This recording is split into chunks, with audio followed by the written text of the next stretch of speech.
और ये जो आज का जो पहला टॉपिक अपना हुआ है वर्क प्लेस एटिकेट्स। देखिए आप लोग सभी को रियल लाइफ में अपने पेरेंट्स ने एटिकेट तो काफी कुछ बताया होगा, ठीक है, लेकिन कुछ ऐसे एटिकेट्स भी होते हैं जो आपके वर्क प्लेस में आपके लिए क्या होते हैं बहुत जरूरी होते हैं। और ये जो एटिकेट्स मैं आपको बता रहा हूँ, ये एटिकेट्स से खास करके तब ज्यादा जरूरी होते हैं जब आप एक नए एम्प्लॉय के रूप में कहीं भी ज्वाइन कर रहे हैं। ठीक है, आप सबको मैं एक रेशो बता दे रहा हूँ। रेशो ये कहता है कि 2 months फ्रॉम ज्वाइनिंग जो होता है वो आपका सबसे डेंजरस पीरियड निकलता है। ठीक है, आपने ज्वाइनिंग किया और जो पहले 2 month होते हैं वो सबसे डेंजरस मंथ होते हैं। अगर इस दौरान आप ठहर गए तो आप रुक जाओगे, और अगर नहीं ठहर पाए तो ध्यान रखिएगा बहुत जल्दी आपको निकालने का फैसला भी मैनेजमेंट कर सकता है। ठीक है, उसके बाद सेकंड एलिमेंट होता है आपका 6 months का। 6 month अगर आप ठहर गए तो आपको स्ट्रेस मैनेज करना आ जाता है। यानी 2 month में आप अपनी जगह पर रहते हो, 6 month में आप उसका एनवायरमेंट और स्ट्रेस मैनेजमेंट आपको आ जाता है। तो वर्कप्लेस एटिकेट्स हम लोग यहाँ पे स्टार्ट करते हैं। मेरा जो पहला पॉइंट आपका ये है कि अगर आप किसी नए संस्था को ज्वाइन करते हैं तो उस संस्था में सबसे पहला एटिकेट क्या होना चाहिए? सबसे पहला एटिकेट आपका होना चाहिए दबाव से आपको लड़ना चाहिए, यानी दबाव को आपको मैनेज करना चाहिए। दबाव समझते क्या होता है? हाँ, स्ट्रेस। सबसे पहला एलिमेंट आपका जो होता है वो क्या होता है? आपका स्ट्रेस मैनेजमेंट। और स्ट्रेस किस तरीके से आपको आते हैं क्या बताएंगे आप लोग? अगर आप किसी नए जॉब को आप पकड़ रहे हैं तो सबसे ज्यादा इंसान स्ट्रेस में रहता है। तो स्ट्रेस कैसे आपको आ रहा है? क्या किसी ने आपको धमकी दी क्या? वर्कलोड तो हमसे रहेगा ही, लेकिन तो भी स्ट्रेस कैसे आता है? आप घर में भी रहते हो तो घर में भी आपको वर्कलोड का सामना कई बार करना होता है। तो क्या घर में स्ट्रेस आ रहते हो? एनवायरमेंट नया रहता है, लोग नए रहते, इसलिए आप क्या लेते हो? ज्यादातर स्ट्रेस लेते हो। जॉब जाने का चक्कर डर भी रहता है। हाँ, जॉब जाने का भी डर है क्योंकि घर से आपको निकालेगा तो नहीं, लेकिन जॉब से आप आपकी अच्छी खासी जॉब आपके यहाँ से जा सकती है। तो सबसे पहले आपको ध्यान रखना है कि आपको क्या मैनेज करना है? स्ट्रेस। और ये आपको ध्यान रखना है कि स्ट्रेस मैनेज करने के लिए क्या आप लोग सोचे हैं, क्या करेंगे स्ट्रेस मैनेजमेंट करने के लिए? कुछ प्लानिंग है? लेट अज्यूम करें कि आज ही आपकी कहीं पे ज्वाइनिंग है, फर्स्ट डे है, और पहले दिन इंसान क्या होता है? सबसे ज्यादा स्ट्रेस में रहता है, सबसे फियर में रहता है, वो बहुत नर्वस भी रहते हैं। तो उसको मैनेज करने के लिए कुछ आपने सोचा? या अभी जो लास्ट में आप लोगों का जो प्रैक्टिकल सेशन अभी होगा तो उसमें ये पॉइंट लिख के रखिएगा। इसका प्रैक्टिकल होना कौन सा? स्ट्रेस मैनेजमेंट प्रैक्टिकल आप लोग अभी करेंगे, तो लिख के रख लेना। स्ट्रेस मैनेजमेंट प्रैक्टिकल हम लोग लास्ट में करेंगे। दूसरा आपका जो पॉइंट रहता है वो रहता फियर। नया वर्क जब आप नए कोई जॉब को पकड़ते हैं तो आपके सामने ये ऑप्शन आता है, ये आता है, फियर आता है, डर आता है। डर किससे लग रहा है आपको?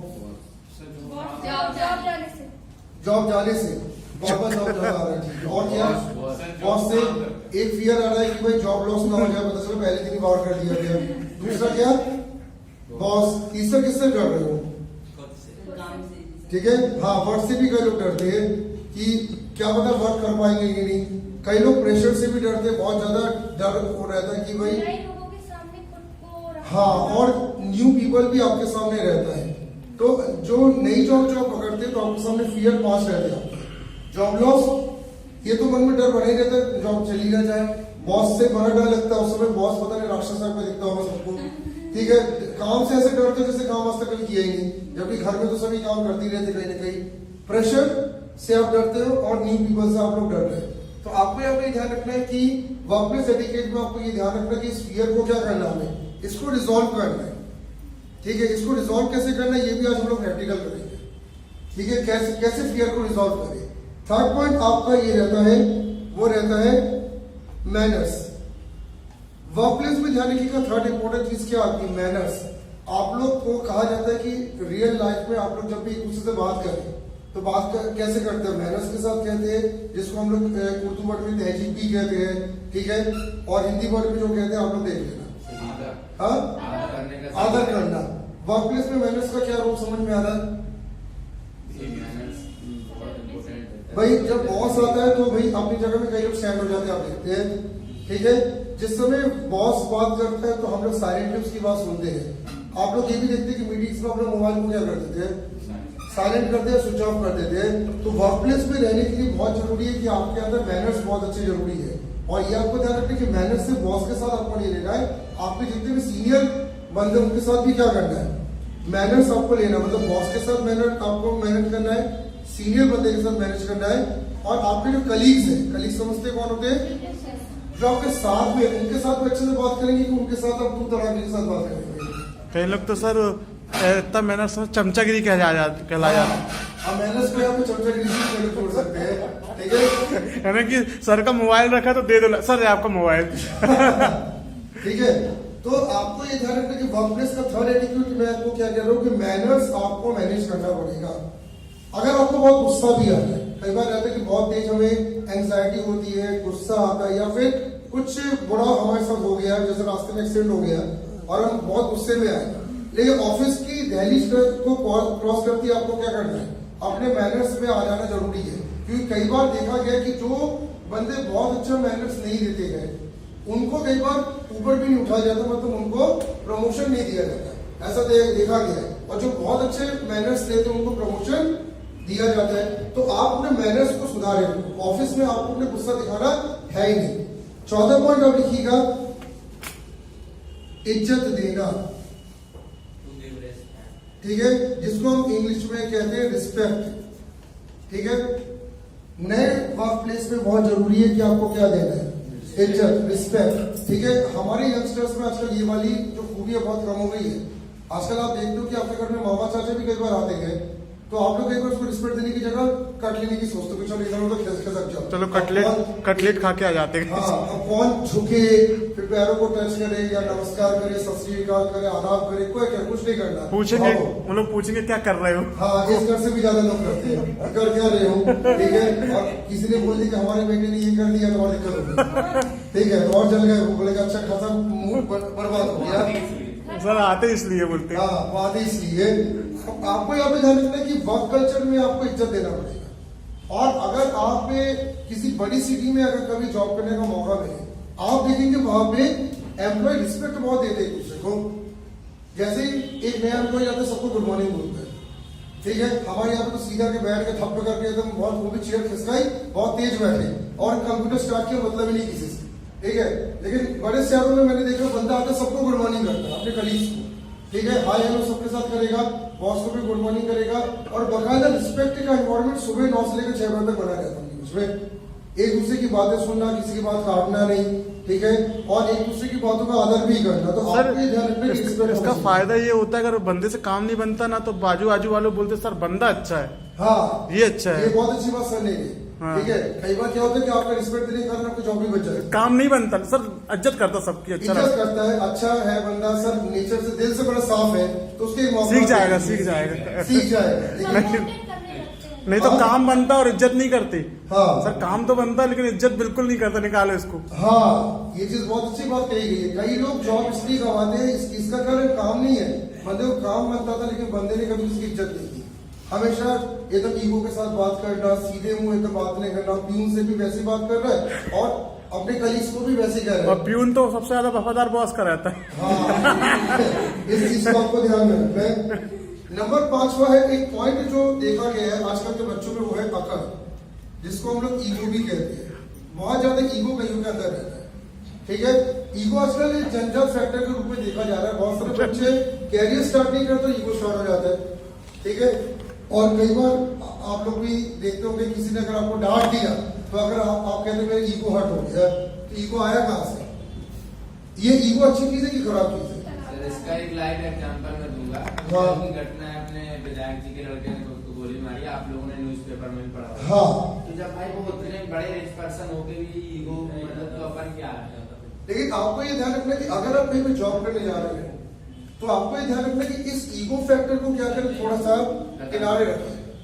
बहुत सारे यूनिवर्सिटीज में लगातार ये बात चल रही है कि बच्चों के अंदर लगातार ईगो बहुत बढ़ रही है, अकड़ बढ़ रही है।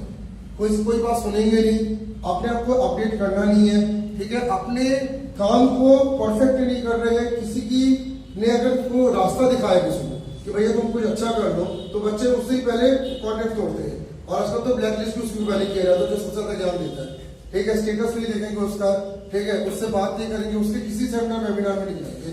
आपको ये ध्यान रखना है, इस चीज को थोड़ा मारिए। वर्क प्लेस में पूरी लड़ाई का कारण क्या है? ईगो। इसीलिए आजकल कॉलेज में इंडक्शन प्रोग्राम कराने लगे, हाँ, बोले मिले एक दूसरे से। बहुत ये चीज आपको ध्यान रखना है। तो वर्क प्लेस में आपको क्या करना, अकड़ आपको वर्क प्लेस में नहीं लाना, ये आपको ध्यान रखना है।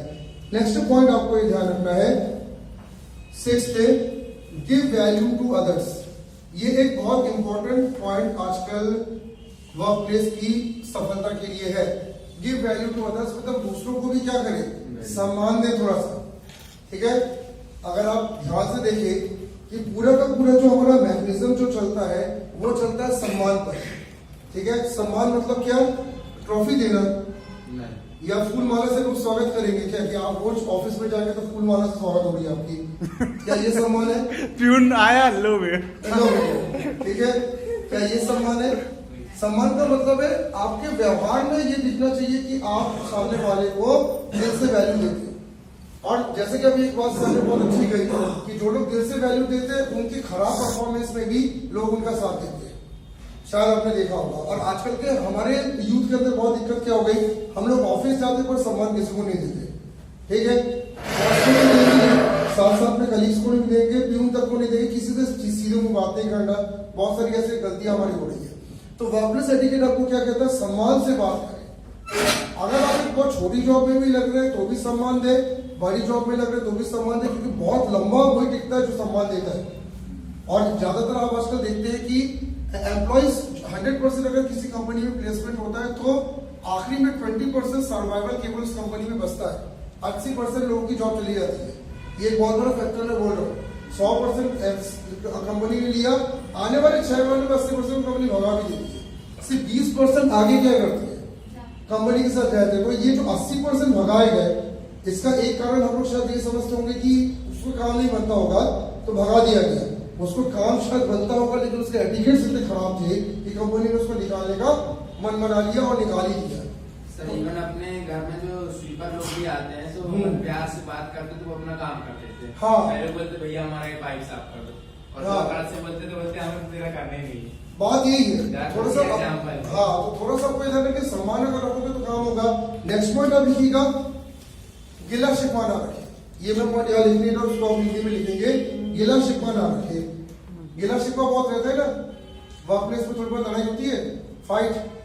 और जब फाइट होती है तो क्या होती है, मन मुटाव, मुंह सूझ गया, बात ही नहीं करनी तुमसे, तुमने बॉस के सामने बेइज्जती कर दी, तुमने मेरे से ढंग से बात नहीं की, या किसी दिन आपकी आपस में लड़ाई हो गई, आपने क्या किया, उसी इश्यू को लेकर दिल में क्या किया, जगह बना। देखिए सर, जब भी कहीं होता तो 10 लोग रहते तो 3 लोग अलग लंच करने जाते, 3 लोग अलग लंच करने जाते। हाँ, फिर बनता है गुट बोलेगा 3 का गुट अलग हो गया, 3 का गुट अलग हो गया है।